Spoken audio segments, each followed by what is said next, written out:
Alright guys, today we are going to talk about parallel and perpendicular lines. So parallel lines, when you graph them or when you see them around town or whatever you're doing, they never intersect. They're going the same direction and they're two lines that never touch. Now, mathematically, that means they're going to have the same slope, the same rate of change. They're both changing at the same rate, so they're never going to come together. So it says write an equation in slope-intercept form for the line that passes through the given point and is parallel to the graph of each equation. So number one, we have a line that is y equals x minus 8. And they want it to be parallel to this line and go through this point here of 5, 1. So that means I need to have an equation with the same slope as this guy right here and goes through this point right here. So the first thing we need to do is identify what this slope is going to be. Well, remember y equals mx plus b. It's the number in front of the x, which is 1. So I'm going to come over and I'm going to start by saying m equals 1. And since I wanted to go through the ordered pair of 5, 1, I'm going to start by writing that ordered pair, 5, 1. That's just going to make sure that I see all of my information right here, m equals 1 and the ordered pair of 5, 1. Now, we just need to put it into point slope form, which remember was y minus y sub 1 equals my slope times the quantity of x minus x sub 1. So when I substitute it in, I'm going to get y minus 1 equals my slope of 1 times the quantity of x minus 5, excuse me, not 1, x minus 5. Then I can distribute, which really isn't distributing anything because 1 times anything is itself, so y minus 1 equals x minus 5. Add 1 to each side, and I get y equals x minus 4. Now, what I want us to do next is I want us to graph this equation to make sure that it really does go through this point here and be parallel to this guy right here. So, y equals x minus 4. I have a y-intercept of negative 4, so I'm going to go down 4 and put a point, and then a slope of 1. So I'm going to go up 1 to the right 1, up 1 to the right 1, up 1 to the right 1. Now notice I have my 4 points, but I still don't know if I'm going to intersect with this point, so I'm going to keep going until I do or don't. That way I can make sure I got it right. So I'm going to go up 1 to the right 1, up 1 to the right 1, and right there I intersect with that point, which is awesome. Next I'm going to take my straight edge and connect it all the way through these lines. There are these points here, and then I'm going to end it with arrows. So if you'll notice, it does have a y-intercept of negative 4. It does go through the point of 5, 1, and it is never going to touch this guy here. I could extend them as long as I wanted, and notice they're not getting closer here. They're not getting further apart. These are parallel lines. So let's try it again on number 2. They want it to go through the ordered pair of negative 8, 7, and they want it to be parallel to y equals negative 1/2 x minus 4. So I want to use this slope of negative 1/2, so I'm going to say m equals negative 1/2, and I want it to go through this ordered pair of negative 8, 7. So I'm going to bring that down here so I make sure I get it right. And I'm going to put it into point slope form. So y minus y sub 1 equals my slope times the quantity of x minus x sub 1. Then I can distribute, so y minus 7 equals negative 1/2 x minus 4. Add 7 to each side, and I'm going to end up with the equation of y equals negative 1/2 x plus 3. So now I want to graph it to make sure that it really does work. So I'm going to start at a y-intercept of 3. And I have a slope of negative 1/2. Now we have to be careful here because we have a scale of 2. So when I go down 1 to the right 2, I'm really going to go down a half a box to the right a full box. Down a half a box to the right a full box. Down a half a box to the right a full box. Now, so I got my y-intercept wrong because I didn't pay attention to that. So plus 3. So here's 2, here's 3. Down a half to the right 1.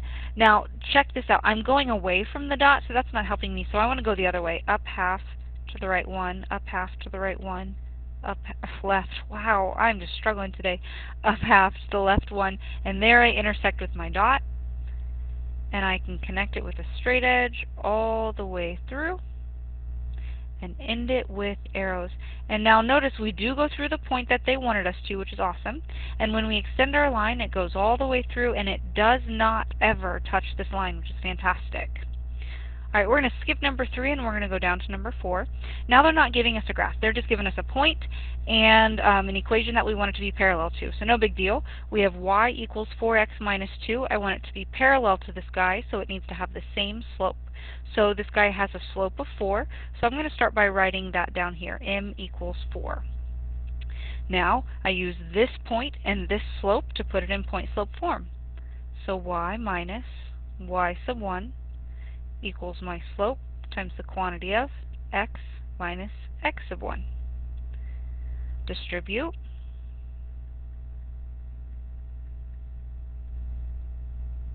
Add 2 to each side.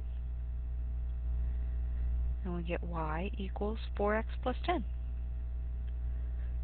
Okay, so again, this is much like what we have been doing in the past. The only thing that's different is we have to look a little bit for our slope. It needs to be the same as what they gave us. So again, I have y equals 1/3 x plus 1. I want it to have the same slope as this guy. So my slope is going to be 1/3, and I want it to go through 6, 4. So I'm going to have y minus y sub 1 equals my slope times the quantity of x minus x sub 1. And distribute.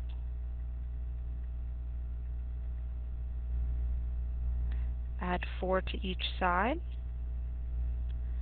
And we get y equals 1/3 x plus 2. Alright, now what I'd like you to do is pause the video and do number 6 on your own.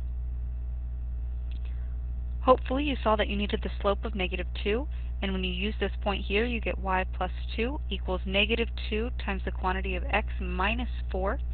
And then you distribute and subtract 2 from each side, and you get y equals -2x plus 6.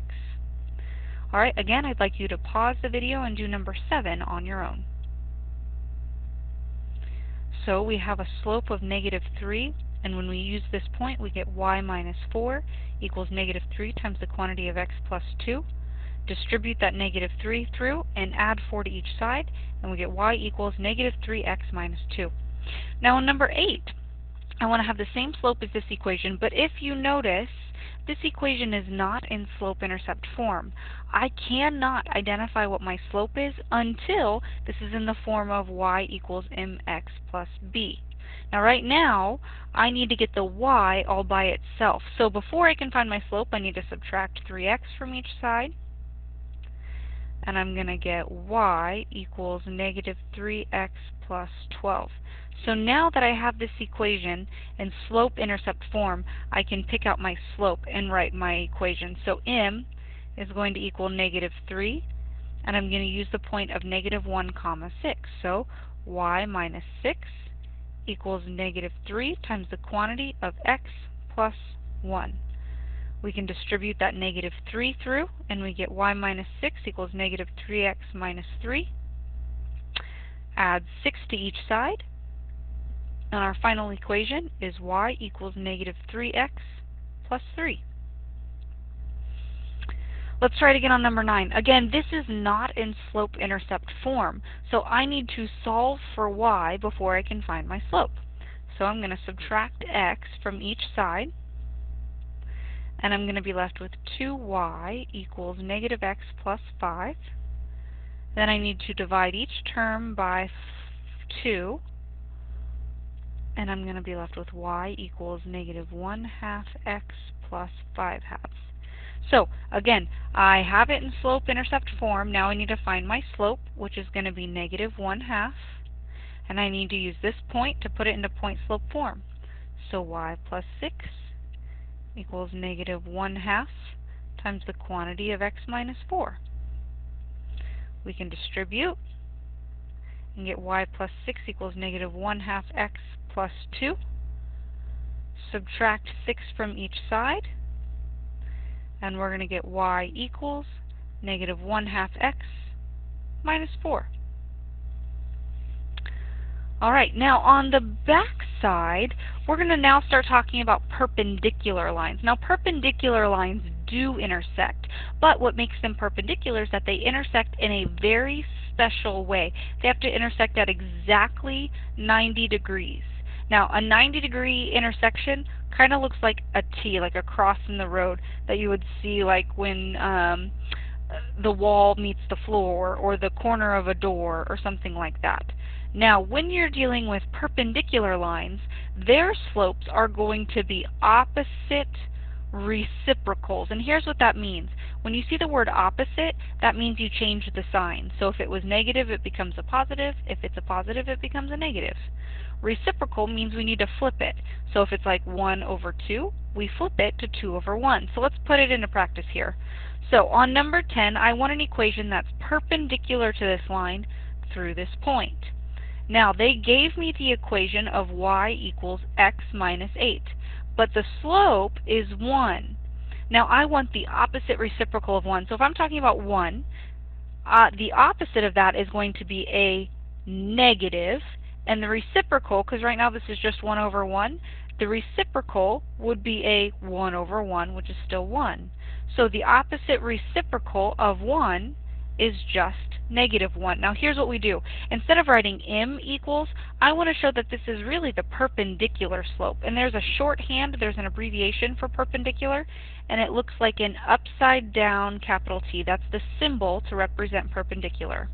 And then in subscript, which is lower in the right hand corner, we're going to put the m. So this says the perpendicular slope equals, and we said it would be negative 1. Now again, I want the ordered pair of 5, 1, so I'm going to bring that over here. And I'm going to write my equation.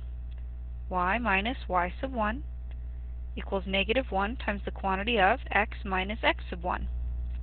I can distribute, and I'll get y minus 1 equals negative x plus 5. And then I'll add 1 to each side. And I get y equals negative x plus 6. So I want to graph this guy on my graph, but if you'll notice, my y-axis does not go all the way up to 6. It only goes up to 3, which is okay. Instead of starting on the y-intercept, then we're just going to start on this point. So I'm going to go on this point, and I'm going to say, if I have a slope of negative 1, I'm going to go down 1 to the right 1, down 1 to the right 1, down 1 to the right 1. And we're going to connect it with a straight edge all the way through, end it with arrows. And if you'll notice, our lines definitely intersect, and they intersect right at a 90-degree angle. Kind of looks like a T. Okay, so let's try it again on number 11.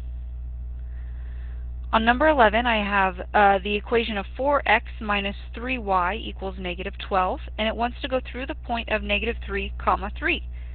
Now, we can't find the slope on this equation because it's not in slope-intercept form. So let's come over here to the side, and let's rewrite this equation and solve for y. So 4x minus 3y equals negative 12. I want to subtract 4x from each side, and I get negative 3y equals negative 4x minus 12. I want to divide each term by negative 3, and I'm left with y equals, negative over negative is a positive 4/3 x plus 4. So the slope here is 4/3, but just a reminder, we want the perpendicular slope. So opposite reciprocal of 4/3, so the opposite of 4/3 is going to be negative, and the reciprocal of 4/3 is going to be 3 over 4. So I'm going to have the slope of negative 3/4, and it's going to have to go through the point of negative 3, comma 3. So we can say y minus y sub 1 equals my slope times the quantity of x minus x sub 1. Then we can distribute. So y minus 3 equals negative 3/4 x, and then I have a negative times a positive, which gives me a negative, and a 3/4 times 3, so 3/4 times 3, and we're going to turn that into a fraction, and we should get 9/4.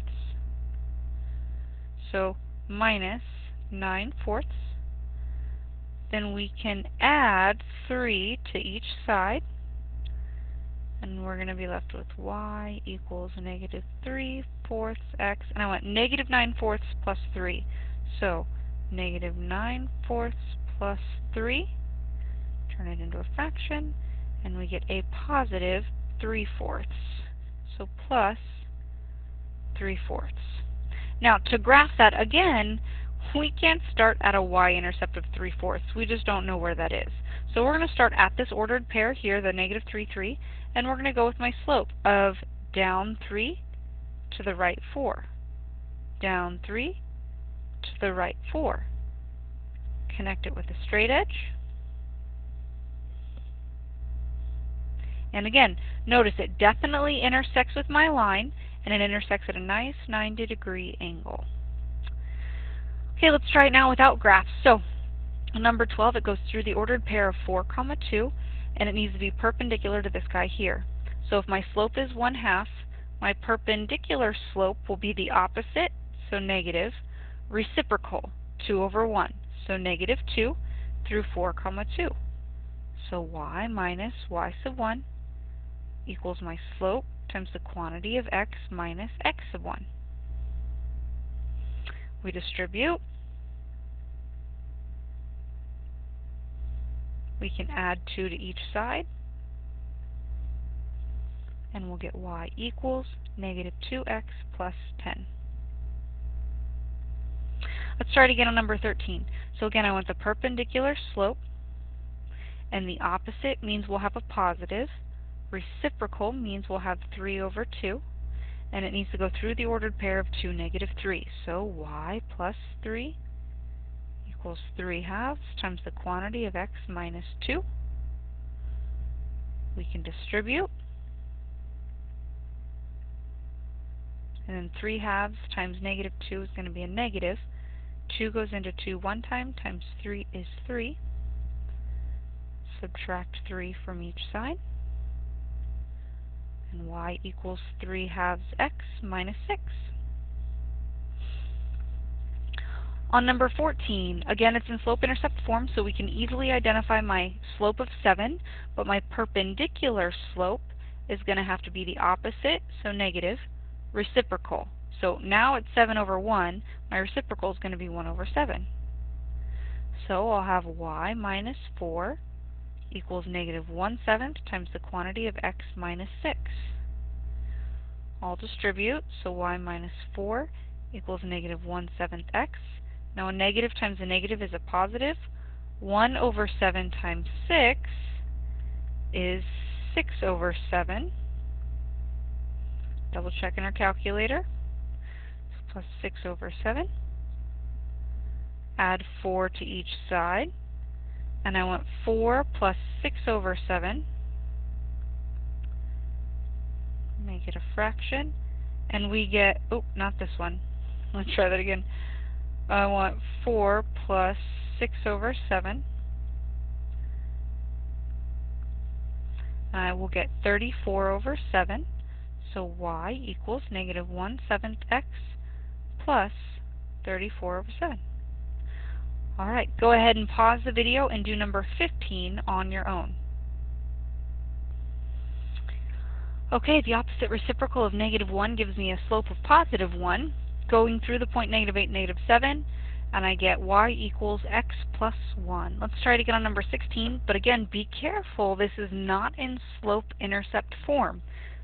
So I need to subtract 3x from each side first, and I'm going to get y equals negative 3x minus 6, and then I can find my perpendicular slope. So this slope is negative 3.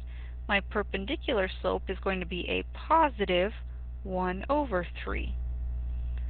Now using my point of 6, negative 2, I'll get y plus 2 equals 1/3 times the quantity of x minus 6. I can distribute,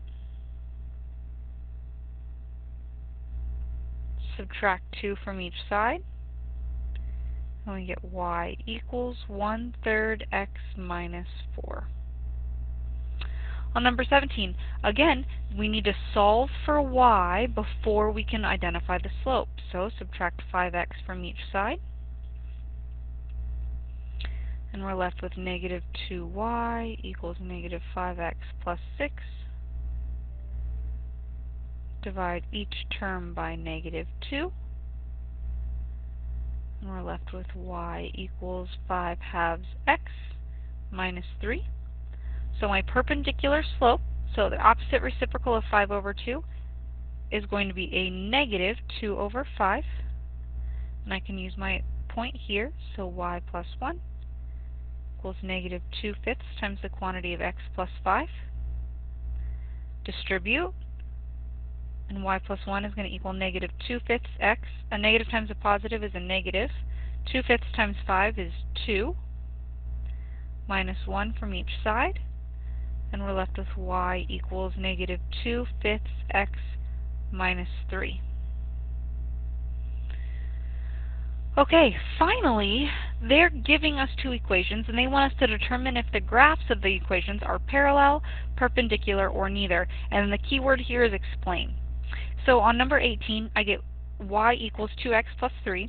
This is in slope-intercept form, so it's really easy to identify the slope, which is 2. So I want you to circle it. Just the number. The x is not part of the slope. Now the second equation is 6x minus 12y equals 24. This is not in slope-intercept form, which means we have to solve for y before we can compare the slopes. So let's do that quickly. Let's subtract 6x from each side. And we're left with negative 12y equals negative 6x plus 24. Divide each term by negative 12.